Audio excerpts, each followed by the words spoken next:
নিজে বাঁচলে বাপের নাম, নিজে বাঁচলে বাপের নাম, আরেকজনের ব্যাপারে কোনো চিন্তা করার দরকার নাই। অথচ আল্লাহর নবী পয়গম্বরে আরবি জনাবে মুহাম্মদুর রাসূলুল্লাহ সাল্লাল্লাহু আলাইহি ওয়াসাল্লাম বলেন, আল মুসলিমু আখুল মুসলিম, মুসলমান মুসলমানের কি?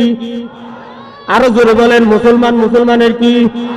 যদি ভাই হইতেন, এক ভাইয়ের বিপদে আরেক ভাই হাসতে, কিন্তু আপনারা যে হাসেন, আপনারা তো হাসেন, হাসেন না?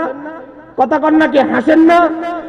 আজকে যদি এক মুসলমান বিপদ ভরে বালাই হয়েছে, হ্যাঁ এইটাই হওয়ার দরকার আছে, কত তাই কই, বাস্তব কথা কত তাই বলি, বালাই হয়েছে হ্যাঁ এইটাই দরকার আছে, হ্যাঁ গেছে কে এদের মধ্যে, যার কারণে এই সুযোগটা মুসলমান আর আজকে পায় না।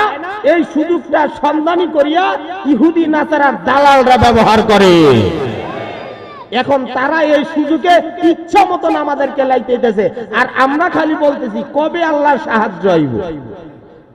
এখন আশায় আছে কি কবে মাহাদি আলাইহিস সালাম আইব আর কবে ঈসা আলাইহিস সালাম আইব, দুই চারটা মায়ের খাইয়া কিয়ামত হইব, ধ্বংস হইব, বাঁচলাম, এই আশায় আছি না? কথা কন নাকি বাবা, এই আশায় আছি না? এই আশায় আছি, আশায় থাকেন ইনশাআল্লাহ। বলতেছিলাম ভাই, এই যে দুনিয়ার জমিনে আমরা আছি, আমাদের ঘরের মধ্যে কোনো দিন নাই। বলে যে হুজুর আমার খালা হালাল, আমি চাকরি করি, বেহালালি কোনো জিনিস নাই। বলে যে ভাই আপনার ঘরে সব ঠিক আছে, কিন্তু বিবি পর্দা করে না। কতক্ষণ না গে বিবি কি করে না? পর্দা করে না। বলে যে কিভাবে পর্দা করবে? পর্দার জন্য তো কোনোদিন আমি বলিও না, কর নাকি? আরে আহাম্মকের দল, তোমার কামাই করা টাকা দিয়া, তোমার উপার্জিত হালাল উপার্জিত টাকা দিয়া শাড়ি আর গয়না কিনিয়া দিলা, আর এই শাড়ি আর গয়না তোমার একদিন পরিয়া দেখায় না, বরং স্কুলের কনফারেন্স গুলার মধ্যে সুন্দর সুন্দর কাপড় পরিয়া আর তোমার দামি গয়নাগুলা পরিয়া স্কুলের প্রথম বেঞ্চের বারান্দায় বসে থাকে। তোমার মতো মগা তো আর বাবা আমি দেখি না।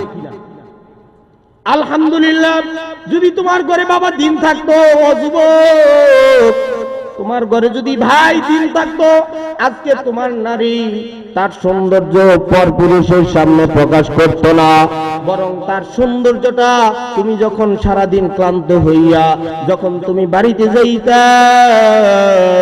তোমার স্ত্রী সুন্দর হইয়া পরিপাটি হইয়া তোমার সামনে যখন আসতো, দুই নজর দেখিয়া, দুই চোখকে এক নজর দেখিয়া সারা দিলেন ক্লান্ত আর কষ্ট নিমেষেই মালিক দূর করিয়া দিত।